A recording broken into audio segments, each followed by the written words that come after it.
말씀은 디모데후서 2장 14절부터 19절까지 말씀이고요. 우리 한 절씩 교독하도록 하겠습니다. 너는 그들로 이 일을 기억하게 하여 말다툼을 하지 말라고 하나님 앞에서 엄히 명하라. 이는 유익이 하나도 없고 도리어 듣는 자에게 망하게 함이라. 너는 진리의 말씀을 옳게 분별하여 부끄러움이 없는 이권으로 인정된 자로 자신을 하나님 앞에 드리게 하니 망령되고 헛된 말을 버리라. 그들은 경건하지 아니함에 점점 나아가나니 그들의 말은 악성 종양이 쏟아나가는 것 같은데 그 중에 진리에 관하여는 그들이 그릇되었도다. 부활이 이미 지나갔다 하므로 다른 어떤 사람들의 믿음을 무너뜨리느니라. 그러나 하나님의 경건한 삶을 갔으니 진심이 사이에 이르렀기 주께서 자기 것을 아신다하며 주의 이름을 부르는 자마다 불의에 떡같이 아멘. 함께 기도하겠습니다. 사랑에 많으신 아버지 하나님 감사합니다. 하나님 이제 말씀 듣습니다. 하나님 말씀 들을 때 전하는 자가 먼저 겸손하게 하여 주시고 듣는 자 마음의 문을 열고 그 말씀을 받아들여 하나님의 백성으로서의 또한 하루를 살아낼 수 있는 복된 자들 되게 하실 걸 믿사오며 살아계신 예수님의 이름으로 감사하며 기도했습니다. 아멘. 오늘 본문의 시작은 지난주 내용의 연장선상에서 결론 부분이라고 생각하시면 됩니다. 오늘 본문의 시작이 어떻게 됩니까? 4절에 보면 이렇게 표현됩니다. 너는 그들로 이 일을 기억하게 하여 말다툼하지 말라고 하나님 앞에서 엄히 명하라 라고 시작됩니다. 그러니까 말다툼하지 말라는 것이 뭐예요? 지난주 우리가 들었던 설교의 결론이라고 생각하시면 됩니다. 여러분 지난주 우리가 어떤 얘기를 했을까요? 지난주 설교 다 기억들 하고 계실 거예요. 그렇죠? 우리는 미쁘지 않지만 하나님이 미쁘시다. 이 미쁘다는 걸 어떤 의미를 갖고 있었습니까? 하나님의 신실하심에 관련된 이야기를 했어요. 그래서 하나님은 신실하시기 때문에 당신이 정하신 일, 당신이 원하는 것, 당신이 뜻하시는 바를 어떻게 하신다는 겁니까? 우리의 조건과 우리의 환경과 상관없이 어떻게 하시겠다는 거예요? 그 일을 반드시 이루어내신다라는 겁니다. 그래서 우리가 어떠한 것에 관련된 이야기라는 것이 아니라 바울이 이렇게 얘기했어요. 나는 갇혀있지만 복음은 뭐하지 않았다? 매이지 않았다라고 이야기하면서 하나님의 일하심은 우리의 조건으로 어떻게 방해를 받을 수가 없다라는 겁니다. 비록 우리가 성실하다고 할지라도 아니면 우리가 성실하지 못하다고 할지라도 우리가 성공했다고 할지라도 우리가 성공하지 못한 실패자가 됐다고 할지라도 하나님의 하나님 되심 그분의 계획하신 뭡니까? 절대 변하지 않는다라는 것을 우리에게 이야기해 주는 거예요. 그래서 너희는 그 하나님을 믿고 있고 그 복음이 누구에게 있다는 겁니까? 우리 안에 있으니까 너희는 어떻게 이 세상을 살라고요? 담대히 이 세상을 살아나가야 함에 대해서 이야기했던 것이 지난주 말씀인데 그 말씀의 연장선에서 결론으로 이어지는 내용이 뭐라고요? 서로 뭐 하지 말라? 뭐 하지 말래요? 다시 한번 13절, 14절 볼까요? 너는 그들로 이 일을 기억하게 하므로 뭐 하지 말라? 말다툼하지 말라가 되는 겁니다. 그 이유로 오늘 이제 말씀을 통해서 우리가 함께 살펴보려고 합니다. 먼저 우리가 생각할 게 뭐냐면 기독교 신앙에서 우리가 하나님의 일하심이란 그 개념이 굉장히 중요해요. 하나님 되심이라는 그 개념이 굉장히 중요한데 이건 기독교의 종말론과 관련도 있습니다. 여러분 기독교가 믿는 신앙이 보통 세 가지라고 이야기해요. 어떤 걸까요? 어떤 하나님 믿을까요? 우리는 어떤 하나님 믿죠? 첫 번째 창세기 나오는 하나님 어떤 하나님이죠? 창세기 1장에 창조주 하나님이십니다. 그렇죠? 그 다음에 요한계시록에 나오면 어떤 하나님이 등장하시죠? 심판주. 그렇죠? 그리고 창세기부터 요한계시록 이 사이에 하나님은 뭐 하시는 분이시죠? 섭리하시는 분이라고 합니다. 그래서 섭리주 하나님입니다. 그래서 기독교는 창조주 하나님과 섭리주 하나님과 심판주 되시는 하나님을 뭐 하는 종교예요? 믿는 종교라고 이야기할 수 있습니다. 이 얘기는 뭘까요? 하나님이 창조하셨고 하나님이 모든 역사를 운행하시다가 마지막에 뭐 하시는 거예요? 심판하시는 분이다라고 생각해요. 근데 우리는 이 심판이라는 개념을 잠깐만 어떤 개념을 생각하냐면 나의 입장을 생각할 때가 너무나 많습니다. 그래서 내가 기독교인이고 내가 하나님을 믿었고 내가 예수 그리스도 안에 있기 때문에 이제는 예수 그리스도와 하나님의 나라가 이 땅에 도래할 때 우리는 뭐 할 거야? 예수 그리스도와 함께 승리할 것이고 그렇지 않은 자들 하나님을 믿지 않고 예수 그리스도를 영접하지 않은 자들 뭐 할 거예요? 하나님의 심판이 그들에게 임하는 것을 우리가 보고 싶어 한다. 그래서 하나님이 심판하시는 것을 뭐라고 생각하면 종말이라고 생각할 경우가 굉장히 많습니다. 근데 이거는 굉장히 인간의 입장에서 생각하는 종말론의 입장인 거고요. 하나님의 입장에서 종말론은 뭘까요? 하나님은 어떤 분이시라고요? 창조하셨고요. 운행하시고요. 마침표를 찍으시는 분입니다. 이걸 우리는 하나님이 어떤 분이라고 이야기하죠? 신실하신 하나님이라고 이야기했고 바울은 이 하나님을 어떻게 표현했냐면 미쁘다라고 표현했어요. 그래서 이미 미쁘다라는 것은 하나님의 신실함을 근본으로 한 이야기라고 할 수 있는 겁니다. 그러면 지금 바울이 우리에게 이야기하는 하나님의 신실하심이 뭐라는 거예요? 하나님이 계획하시고 하나님이 작정하셨고 하나님이 뜻하시는 말을 하나님이 마침내 이루어내시는 걸 뭐라고 표현할까요? 그것이 종말이라고 이야기할 수 있는 겁니다. 종말은 어떠한 심판을 내리고 유황불이 떨어지고 어떤 불이 일어나고 막 사람들이 죽어가고 사탄이 다 뭐죠 스올로 내려가고 이런 것이 종말이 아니라 종말은 뭐예요? 하나님이 창조 때 계획했던 모든 것들의 마침표를 찍는 게 뭐라고 이야기할 수 있습니까? 종말이라고 이야기하는 거고, 그렇기 때문에 종말이란 건 누구의 시각에서 봐야 되는 거예요? 하나님의 시각에서 봐야 된다고 우리들에게 이야기해 주는 겁니다. 그래서 하나님의 뜻이 반드시 이루어져야 하기 때문에 그 뜻 안에서 우리는 뭐 하는 거예요? 두렵고 떨림으로 구원을 이루라고 바울이 우리에게 권면하기도 했습니다. 그래서 우리에게 이렇게 이야기하는 건 뭐냐면 끊임없이 세상은 우리를 공격한다라는 거예요. 세상은 끊임없이 하나님을 거부할 거고 하나님과 반대되는 방향을 갈 겁니다. 우리는 그렇기 때문에 우리는 당연히 어디로 갈 수밖에 없는 겁니까? 하나님과 반대되는 방향으로 갈 수밖에 없지만, 하나님은 그 반대에 부딪혀서 어떤 뜻을 변개하시는 것이 아니라 뭐 하신다고요? 그 뜻을 반드시 이루어 내시는 분이기 때문에 우리는 그 하나님 안에서 뭐 하지 말라고 이야기합니까? 두려워하지 말아야 함에 대해서 우리들에게 이야기해주고 있다라는 겁니다. 그래서 그리스도인들은 뭘 갖고 있는 거예요? 하나님이 반드시 이를 승리를 이미 우리가 소유한 자들이라는 겁니다. 그래서 그 승리를 소유한 자들이기 때문에 이 세상에서 분명히 우린 그리스도인을 살아가기 너무 힘듭니다. 근데 그 힘듦 때문에 지치고 낭망하고 넘어지지 말라라고 우리들에게 바울이 권면해줬던 것이 종말론 순에서 우리들에게 나타나고 있는 하나님의 뜻이라고 볼 수 있다는 것이죠. 그래서 하나님께서 목적하시고 계획하시면 반드시 이루어졌기 때문에 그 안에서 우리가 선택할 것이 있을까요? 없을까요?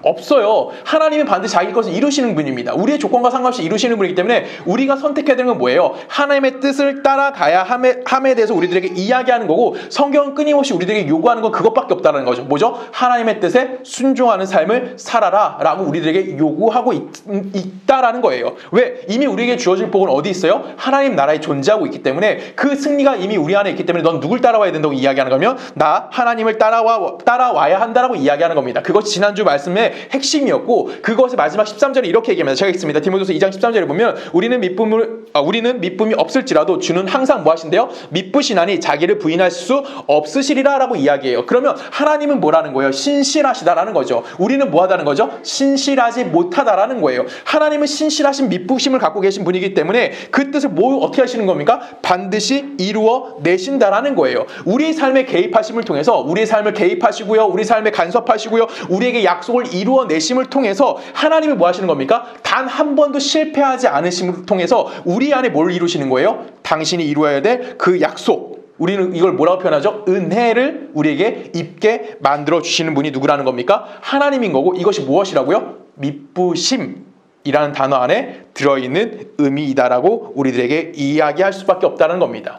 그래서 그리스도인들에게 어차피라는 단어가 굉장히 중요한 겁니다. 제가 운명론은 굉장히 따라가진 않는다고 하지만 그리스도인의 운명은 정해져 있다고 했어요. 그렇죠? 그래서 우리에게 정해진 운명은 뭘까요? 여러분 죽으면 어디 갑니까? 가장 쉬운 대답이죠, 이게. 여러분 죽으면 어디 가십니까? 천국 가는 거죠. 그게 우리의 운명이라는 거예요. 그렇기 때문에 우리는 당연히 누구의 뜻을 따라가는 게 맞는 거예요. 우리의 운명이 정해져 있어요. 그래서 우리는 당연히 하나님의 뜻을 따라갈 수밖에 없는 것이 우리에게 훨씬 더 좋은 거죠. 내가 하나님의 뜻을 따라가지 않는다고 할지라도 우리는 어디를 끌려갈 수밖에 없어? 하나님에게 끌려갈 수밖에 없는 존재들이 된 거예요. 내가 하나님의 뜻을 따라가지 않으면 이 세상을 살아가면서 더 고난스럽고 더 아플 수 있다는 거죠.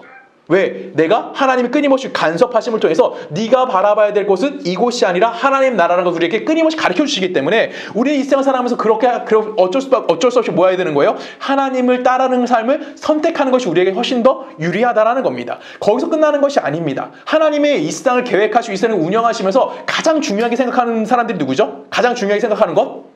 바로 우리 인간들이에요. 그렇기 때문에 그 하나님의 위로하심이 어디 있는 거예요? 우리 안에 있을 수 있다는 겁니다. 비록 형편이 어렵고 형편이 아프다고 할지라도, 비록 내가 원하는 삶을 살아가지 못한다고 할지라도 하나님의 모든 관심이 누구에게 있는 거예요? 우리를 구원하시기에 하나님의 관심이 있기 때문에 우리는 뭐 해야 되는 겁니까? 하나님의 말씀 안에서 위로함을 받을 수 있게 되어진다라는 거예요. 왜? 그 일은 너 혼자 책임지는 일이 아니라 나와 함께 그 일을 이루어 가는 것에 대해서 하나님이 끊임없이 우리에게 알게 해주고 있다는 겁니다. 자, 이렇게 멋있는 하나님이 우리에게 가장 먼저 실천적으로 해야 될 것이 뭐라고 얘기한다고요? 말다툼 하지 말라라고 이야기해요. 왜 말다툼하지 말라고 할까요? 이게 좀 어려운 문제입니다. 많은 게 너무 많잖아요. 그래, 내가 하나님을 따라가야지 라고 이야기했어. 그러면 내가 경건한 생활도 하고 내가 어떤 것도 하고 내가 기도도 하고 뭐 정말 뭐 엄청나게 뭐 하나님을 헌신도 하고 막 이런 것도 할 수 있는데, 하나님이 우리에게 가장 먼저 이야기하시는 건 뭐냐면 말다툼하지 말라라고 이야기하면서 그 말다툼에 무엇이 없대요? 유익도 없고 어떤 듣는 자, 그 말다툼의 대상이 된 사람들을 뭐 할 수 있게 한다고 하냐면 망하게 할 수 있다라고 이야기합니다. 그래서 우리가 가장 먼저 생각해야 되는 건 뭐냐면 신앙이라는 것이 무엇이냐? 라는 거 먼저 다시 한번 돌아봐야 한다는 것이죠. 신앙생활이요. 신앙은 믿음이죠. 그냥 신앙생활, 내가 믿음 생활하는 것이 무엇인지 고민해봐야 되는 겁니다. 자, 질문 하나 해볼게요. 여러분, 신앙생활이 뭐죠? 그러니까 신앙생활을 어떻게 해야 돼요? 가장 잘하는 신앙생활이 뭐예요? 이 유도 질문하겠습니다. 그쵸? 주일날 뭐 해야 돼요? 예배 드리러 와야죠. 주일날 예배 드리러 안 오면 돼요, 안 돼요? 자, 이제부터 우리 말하기가 이제 힘들어져요. 그쵸? 왜냐면 우리는 어떻게 생각하냐면 내가 신앙생활이라고 해서 자꾸만 어디에 그 국한시키려고 하면 교회라는 이런 영역 안에 국한시키려고 합니다. 그래서 내가 교회 안에서 어떤 행위를 하는 것이 신앙생활이다라고 착각하는 경우가 너무나 많아요. 근데 성경에서 이야기하는 신앙이라는 것은 내가 어떤 업적을 쌓는다든가 어떤 뭐 헌신을 한다든가 아니면 어떤 얼마만큼의 헌금을 하는 것에서 신앙이라고 이야기하지 않고, 신앙은 경건한 삶을 살아내는 것을 뭐라고 얘기할까요? 신앙이라고 이야기하는 거예요. 그래서 성경에서 가장 주의 깊게 우리들이 항상 경고하는 건 뭐냐면 어떤 명분에 너 자신을 숨기지 말라라고 이야기합니다. 내가 헌금했어 라는 그 명분 앞에 뭐 하지 말라는 거예요? 네가 오늘 짊어져야 되는 그리스도인의 책임을 뭐 하지 말라는 거예요? 떠넘기지 말라는 거예요. 내가 교회 건축했어, 이런 말이 너무나 멋있는 말이잖아요. 그쵸? 근데 그 안에 내가 오늘 살아가야 되는 그리스도인의 책임을 뭐 하지 말라고요? 숨기지 말라라고 이야기하는 겁니다. 왜 그럴까요? 그리스도인이라는 것은 어떤 업적을 하나님이 우리에게 요구하시는 것이 아니라 오늘 네가 그리스도 안에서 어떤 삶을 살았느냐, 너의 삶의 기준이 무엇이었느냐, 이것을 끊임없이 질문하는 겁니다. 그래서 그리스도인은 무슨 싸움을 하는 자들이에요? 세상 속에서 하나님의 경건의 싸움을 하는 삶을 살아가는 자들이라고 우리들에게 이야기하는 겁니다. 근데 우리가 잘 알다시피 교회가 그렇게 이야기하나요? 그렇지 않아요. 왜 그럴까요? 이거는 지금의 한국교회가 문제가 있는 것이 아닙니다. 초대교회 역시 이런 문제에 빠져 있었어요. 가장 대표적인 교회는 매주 등장하는 교회죠. 고린도 교회입니다. 그래서 나중에 이제 고린도전서 후서를 아마 설교할 때가 오면은 아마 계속 이런 교회가 잘못됐어 이런 얘기 굉장히 많이 할 텐데, 고린도 교회가 그런 모습을 보여줘. 그래서 고린도전서를 가봅니다. 고린도전서 4장을 갑니다. 사람이 마땅히 우리를 그리스도의 일꾼이요 하나님의 비밀을 맡은 자로 여길지어다. 그리고 많은 자들이 구할 것 충성이 아니라 너희에게나 다른 사람에게나 판단받는 것은 내게는 매우 작은 일이라 나도 나를 판단하지 아니하노니, 내가 내 책할 아무것도 깨닫지 못하나 이로 말미암아 이롭다 함을 얻지 못하는가. 다만 나를 심판하시는 주님이시다. 그러므로 때가 이르기 전 곧 주께서 오시기까지 아무것도 판단하지 말라. 그가 어둠에 감추인 것들을 드러내고 마음의 뜻을 나타내시리니 그때에 각 사람에게 하나님으로부터 칭찬이 있으리라 라고 이야기합니다. 자, 여러분, 고린도 교회는 어떤 교회입니까? 굉장히 우수한 교회예요. 사람들이 헌금을 많이 해서 교회에 돈도 많은 교회고요. 지식인층이 모여있는 교회이기도 하고 굉장히 은사도 많이 받은 교회입니다. 그래서 부족한 것이 없는 교회였는데 이것들이 무슨 문제 발생했냐면 너무나 똑똑했던 거예요. 그래서 우리가 지식이 뛰어났기 때문에 뭘 깨달았다? 하나님의 영원하신 복음의 내용을 우리가 깨달았다고 생각하는 겁니다. 그래서 하나님의 사람이라면 내가 지식도 있어야 되는 거고 재력도 있어야 되는 거고 어떠한 위치에 있는 것이 그리스도인이라고 이야기했던 사람들이 누구냐면 이 고린도 교회 사람들이었어요. 그래서 자꾸만 뭘 했다고요? 판단하기 시작하는 거예요. 왜? 내 기준에 못 미치는 어떤 자가 교회에 들어왔어. 그럼 저 사람은 하나님 믿을 자격이 있어, 없어? 없다라고 이야기하는 거예요. 왜 없을까요? 그만큼의 지식이 없기 때문에 하나님이라는 것을 이해한다, 못한다? 못한다라고 이야기하는 거예요. 자, 복음을 전하러 바울이 왔습니다. 근데 바울의 모습을 딱 봤더니 이놈의 바울이 어떻게 생겼어? 못생겼어. 그리고 이 바울이 또 뭐해? 남루해. 딱 봤을 때 딱히 뭐 매력 포인트가 없어. 그때는 이 고린도 교회 사람들이 바울이 향해서 뭐라고 했을까요? 야, 네가 하나님의 종이라고? 말도 안 되는 소리 하지만 넌 사도가 아니야 라고 이야기합니다. 이때 바울이 했던 얘기가 바로 이 말씀이에요. 1절에 보면 뭐라고 되어 있습니다. 4장 1절에 보면 사람이 마땅히 우리를 그리스도인의 일꾼이요 하나님의 비밀을 맡은 자로 뭐하라? 여겨라. 그러면서 뭐라고 얘기합니까? 그리고 맡은 자의 구할 것은 뭐다? 충성이다. 쉽게 말하면 나는 내 할 일 하는 거고 너는 네 할 일 하라라고 이야기하는 거예요. 사람을 판단하지 말라라는 겁니다. 사람의 외모와 사람의 능력을 가지고 어떤 판단 기준을 가지고 그 사람이 하나님의 사람이다, 하나님의 사람이 아니다를 이야기하는 것이 아니라 뭘 갖고 이야기하라고요? 지금 네가 해야 하는 일, 그 일만 뭐 하라고? 하라. 내가 해야 될 일 지금 내가 하겠다. 내가 해야 될 일은 뭐예요? 복음 전하는 일 하겠다. 내가 외모가 남루하든지 내가 좀 부족하든지 내가 말을 좀 더듬는다든지 이건 문제되지 않아. 왜? 내가 할 일은 뭐예요? 하나님 앞에 충성하는 거. 그게 뭡니까? 복음 전하는 일을 하는 거야. 너는 뭐 하라? 너에게 맡겨진 일을 해야 한다며 이야기하는 겁니다. 그러면 복음을 전하는 일이나 복음을 들은 사람이 해야 될 일은 뭘까요?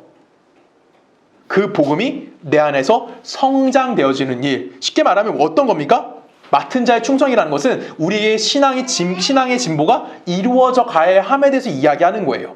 내가 어떠한 높은 자리에 앉는 것을 이야기하는 것이 아니라 어떤 직분을 받는 것에 대해서 이야기하는 것이 아니라 매일매일 치열한 삶 속에서 내가 뭘 하는 겁니까? 하나님이 누구신지를 알아가면서 그 안에서 하나님에 대해서 인정하는 자가 뭐야 되는 거예요? 돼야만 함에 대해서 우리들에게 이야기해주고 있다는 겁니다. 쉽게 말하면 뭘 하라는 겁니까?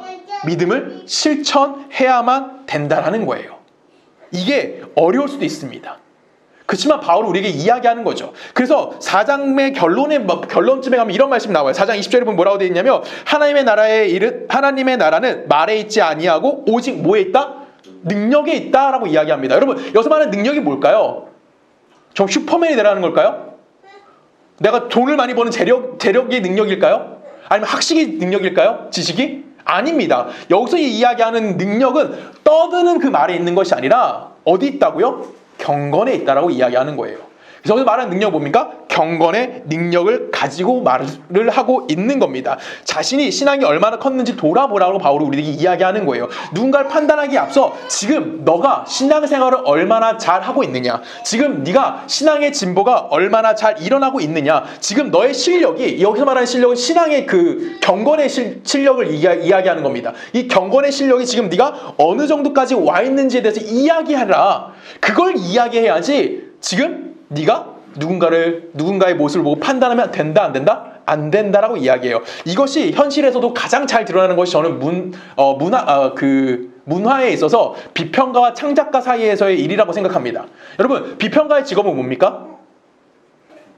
창작한 것에 대한 비평을 하는 게 비평가가 해야 될 일이에요. 창작가는 뭘 하는 겁니까? 어떤 것을 창작해내는 겁니다. 자, 영화를 쉽게 예를 들어볼게요. 자, 어떤 감독이 영화를 하나를 만들어냈습니다. 그러면 누가 가죠? 가장 먼저 보는 사람이 누구죠? 비평가들이 그 영화를 보고 그 영화를 비판해줍니다. 그러면 이 창작가는 비평가의 그 비평을 들었어요. 아, 오늘 이 영화는 어떤 게 좀 안 맞는 것 같아. 이게 좀 부족한 것 같고 이걸 좀 더 살렸으면 좋겠고 이걸 좀 뺐으면 좋겠어 라고 이야기했다고 칩시다. 그럼 그 이야기를 들은 그 영화 감독은 또 어떻게 할까요? 다음 영화에서는 그것을 보완하려고 하겠죠. 쉽게 말하면 비평가와 창작가는 뭐 하는 자예요? 서로 보완하는 관계예요. 그렇죠? 창작하는 사람이 비평을 들어야 되는 이유는 뭐예요?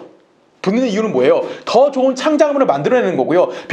비평가들이 이 창작가의 작품을 비평하는 이유는 뭐예요?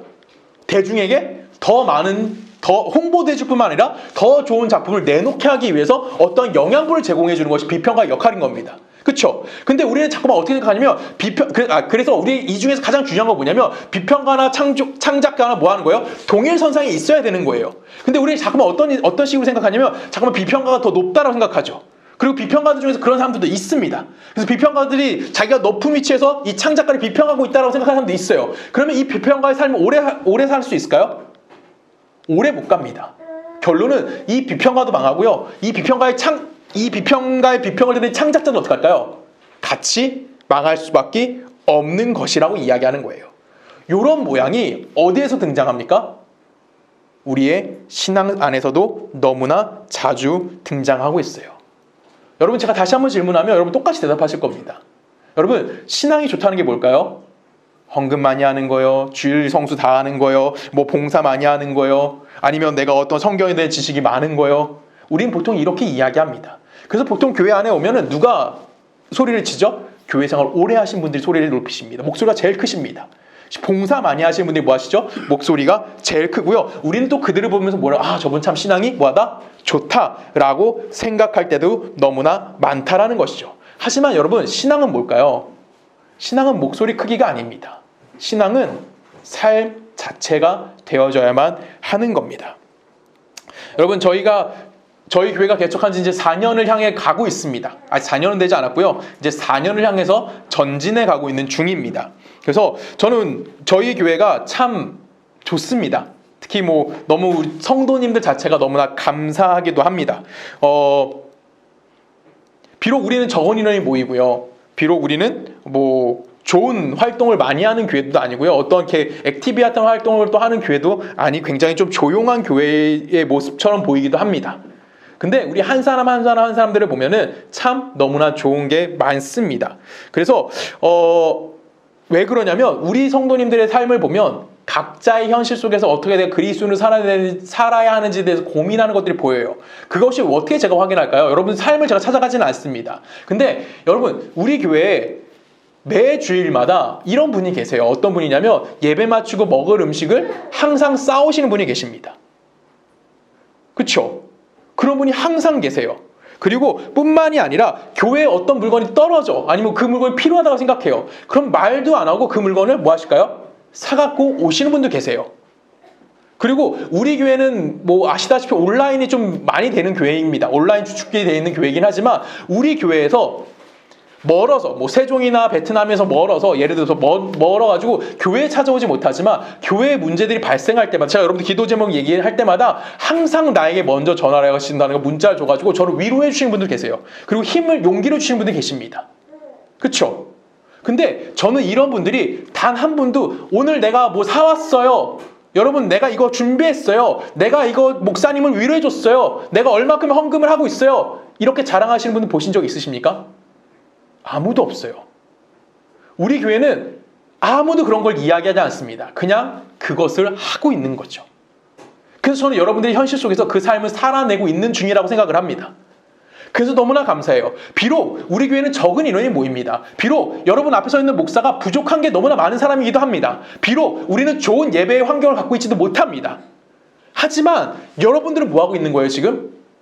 삶 속에서 신앙생활을 하고 있는 중인 거죠.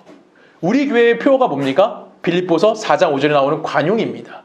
이미 여러분들은 뭐하고 있는 중인 거예요? 그 관용의 삶을 살아내고 있는 중이시라고 저는 생각합니다. 왜일까요? 여러분들의 눈짓, 여러분들의 뭐 몸짓, 여러분의 말투 하나, 여러분의 마음 씀씀이 하나하나가 이미 우리 안에 뭐가 있다는 겁니까? 그리스도의 관용을 갖고 있는 자들인 거고요. 우리 안에서 뭐가 이루어지고 있는 거예요? 경건의 삶이 쌓아져 가고 있는 중인 거고 경건을 실천하고 있다는 것을 보여주고 있는 하나의 모습인 겁니다. 그래서 이렇게 삶을 살아가고 있는 이들에게 바울이 경고를 하는 거예요. 어떤 경고를 하는 걸까요? 오늘 본문이 바로 그 이야기가 나오는 겁니다. 디모데후서 2장 6절 제가 읽습니다. 2장 16절 망령되고 헛된 말을 버리라. 그들은 경건하지 아니함에 점점 나아가니라. 뭐 하는 걸 버리래요? 망령되고 헛된 말하는 걸 버리라는 거. 쉽게 말하면 남을 판단하는 거, 남을 비판하는 거 그거 뭐 하라고요? 버리라고. 왜? 그것이 너에게 뭘 하지 못하게 한다고요? 경건에 이르지 못하게 한다라는 겁니다. 남을 판단하고 남을 비판한다는 것은 결론적으로 내가 이기적인 자가 되는 거예요. 먼저 쉽게 생각하면 이런 거죠. 남을 판단하는 건 뭐예요? 내가 쟤보다 좀 나아. 그래서 쟤한테 뭐 하는 겁니까? 어떤 영향을 주던가 아니면 쟤를 훈계할 수 있는 위치에 내가 있다고 생각하는 거예요. 뭐 하는 거? 동등한 입장에서 보지 않고 어떤 입장에서 보는 겁니까? 상하의 기준을 가지고 이야기하는 겁니다. 또 어떤 사람이 이렇게 할 수 있어요. 판단하면서 그 사람 충고하는 사람도 있습니다. 충고를 왜 할까요? 나 귀찮게 하지 말라고.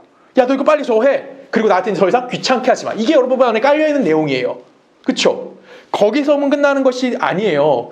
여러분 충고한다는 건 그 사람을 변화시킬 수 있다는 착각입니다. 여러분 제가 여러분 백날 충고한다고 여러분 변화되십니까?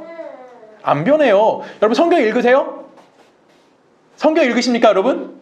아무도 안 읽죠? 성경 들으십니까? 안 듣죠? 제가 매번 충고하잖아요. 제발 읽고 들으라고. 하지만 안 변하는 겁니다. 이게 정상인 거예요. 그러면 하나님이 이미 변화시키셨겠지. 내 말 듣고 변화절대 그러면 하나님 그 사람을 이미 변화시키셨을 겁니다. 근데 그렇게 되지 않는다라는 거예요. 그래서 교회에서는 나보다 누군가가 낫다라는 생각을 누군가 나보다 낫다라고 하는 생각을 뭐 해야 되는 겁니까? 버려야 되는 거고요. 다른 사람을 대할 때 어떤 마음을 가져야 되면 참고 견디는 마음을 가져야 돼요. 왜 그럴까요? 예수님이 우리를 향해서 어떤 모습을 가지셨습니까? 참고 견디는 것을 가지셨기 때문에 우리가 그 은혜를 입었기 때문에 우리 역시 그 삶을 뭐 하는 자가 되어야 되는 겁니까? 동일하게 살아내야만 하는 자들인 것이 바로 기본 중에 뭐가 되는 거예요? 기본인 거예요. 그래서 예수님이 뭐라고 말씀하신 가장 큰 계명이 뭐라고요? 하나님을 사랑하고 누굴 사랑하라? 이웃을 사랑하라. 이웃을 사랑하는 방법이 뭐예요? 이웃 사랑하는 방법이 뭐예요? 고린도전서에 나오잖아요. 사랑은 뭐 오래 참고 견디고 뭐 이런 거 나오잖아요. 그 삶을 살아내라고 이야기하는 거예요. 그렇죠? 그 삶을 누가 사셨죠? 예수님이 살아내셨어요. 왜 예수님이 그 삶을 살아냈을까요? 예수님은 완벽한 인간이기 때문에 그래요. 근데 여러분 알다시피 완벽한 인간은 예수님뿐이 없습니다. 그렇죠? 여러분 완벽하십니까? 아니에요. 정말 우리 완벽하지 못해요. 그렇죠? 아무리 잘생긴 사람이 온다고 칩시다. 제가 요즘에 또 김수현이 하는 드라마에 빠졌어요. 눈물의 여왕? 어우 재밌더라고요. 김수현이 아무리 잘생기면 뭐예요? 완벽할까요? 완벽할 수가 없는 거예요. 그렇죠? 여러분 우리는 그런 자들이에요. 그렇기 때문에 우리는 그 성경이 요구하는 사랑을 실천할 수 있을까요? 성경이 요구하는 사랑이 뭘까요? 우리 고린도전서 봅니다. 제가 읽습니다. 13장 5절에 보면은 물행하지 아니하며 자기의 유익을 구하지 아니하며 성내지 아니하며 악한 것을 생각하지 아니하며 불의한 것을 기뻐하지 아니하며 진리와 함께 기뻐한대요. 할 수 있어요? 못해요. 정직한 거예요. 우린 못해요. 이걸 한다고 하는 게 거짓말이에요. 못하는 게 맞는 거예요. 안 하는 게 아니잖아요. 하려고는 하는데 안 되는 거예요. 왜? 우리는 하나님이 아니잖아요. 우린 신이 아니거든요.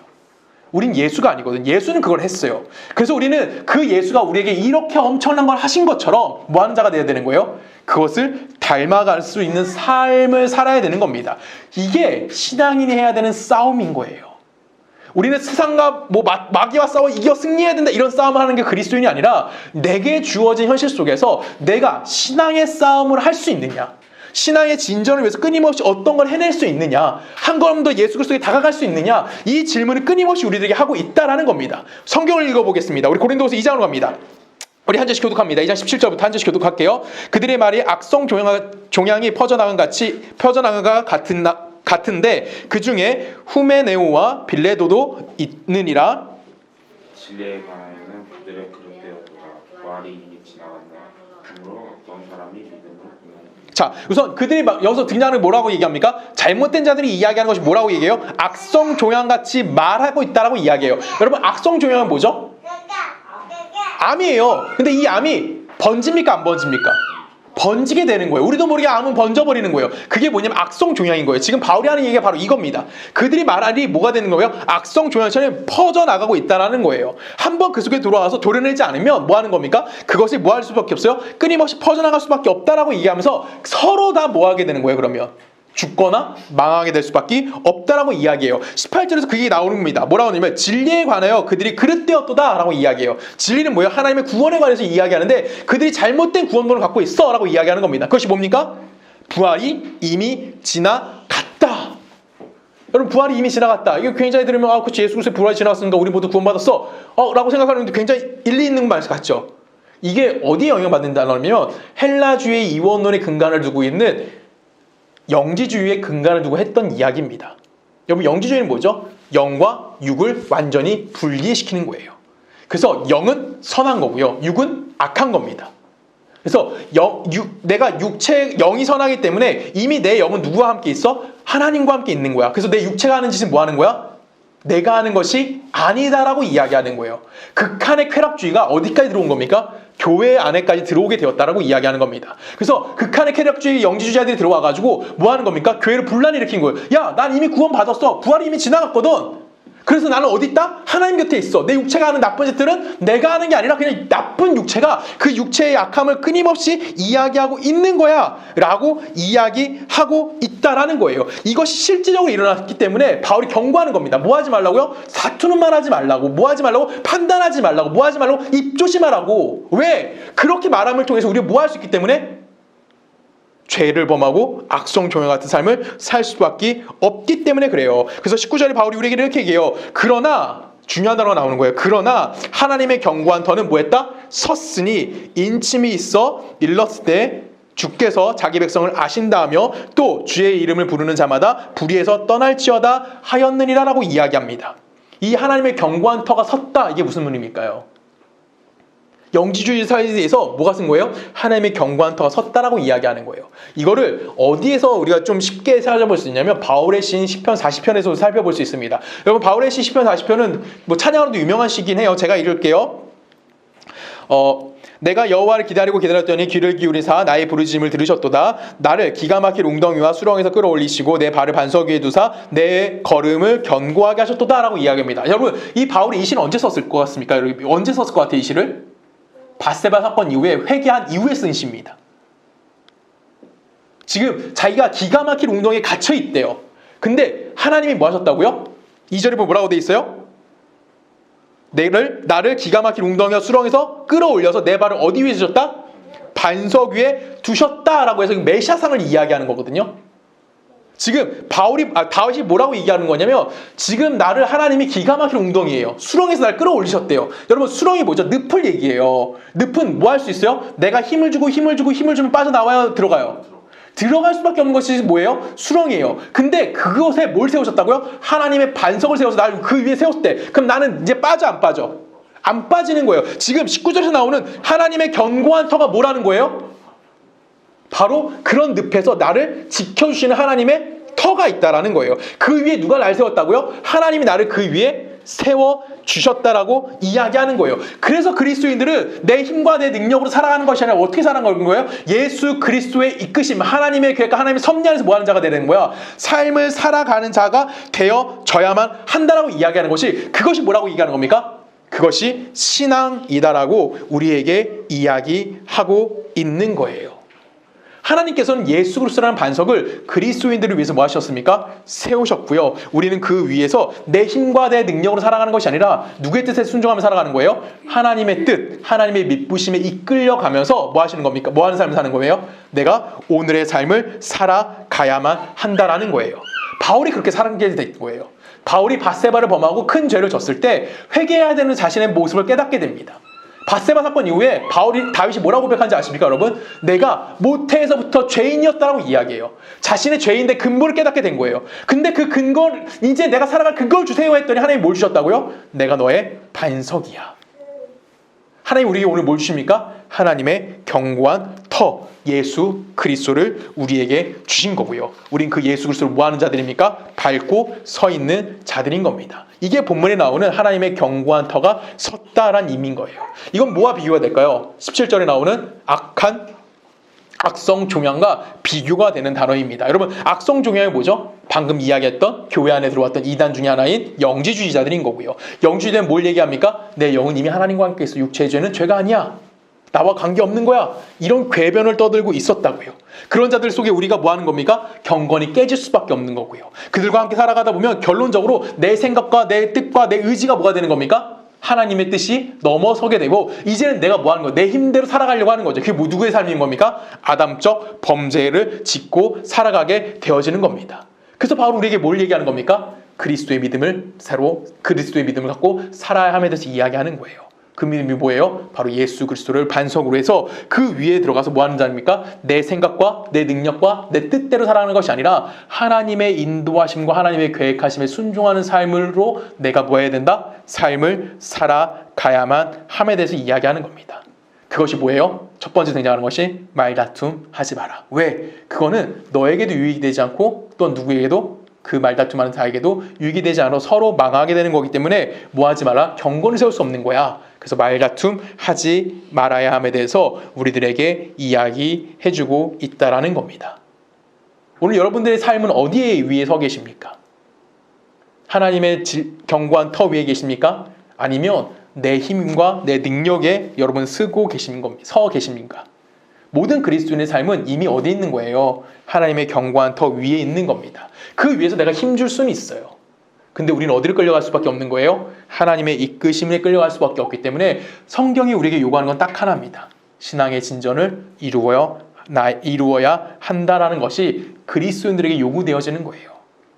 여러분, 그리스도인이 요구되는 것은 헌금 많이 하고 11조만 예배드리고 봉사 많이 하고 선교 나가고 이것이 그리스도 요구되는 것이 아닙니다. 그건 반응이에요. 은혜에 대한 반응으로 나타나는 것이 하나님이 요구하시는 것이 아닙니다. 하나님이 요구하시는 건 뭡니까? 딱 하나죠. 신앙의 진전이 네가 너의 힘으로 살아가는 것이 아니라 누구의 뜻대로 내 뜻에 순종하면서 신앙의 진전이 이루어지고 있느냐라고 이야기하는 거예요. 우리가 70년대만 해도 한국교회가 뭐와 함께 발전했죠? 경제성장가 발전했어요. 그래서 예수 믿으면 복받고 예수 믿으면 부자 된다. 눈에 보이는 어떤 결과물을 요구했던 적이 있긴 했습니다. 하지만 지금은 아니죠. 그렇죠? 지금은 우리가 그렇지 않습니다. 지금은 더 악해졌죠. 그 눈에 보이는 증거를 낼 수 없어요. 그때 이제 교회 가서 뭐만 하고 싶어? 위로받고 싶죠. 내가 교회 가서 위로받고 교회 가서 어떤 힘든 거 안 하고 교회 가서 내가 위로만 받고 나오고 싶어져요. 이게 뭐예요? 엄청 힘든 거예요. 근데 여러분 아시죠? 예수 믿는 건 뭐죠? 고단함의 연속인 겁니다. 왜 고단합니까? 이유는 간단해요. 우리가 예수님의 터 위에 서 있는 자들이기 때문에 그래요.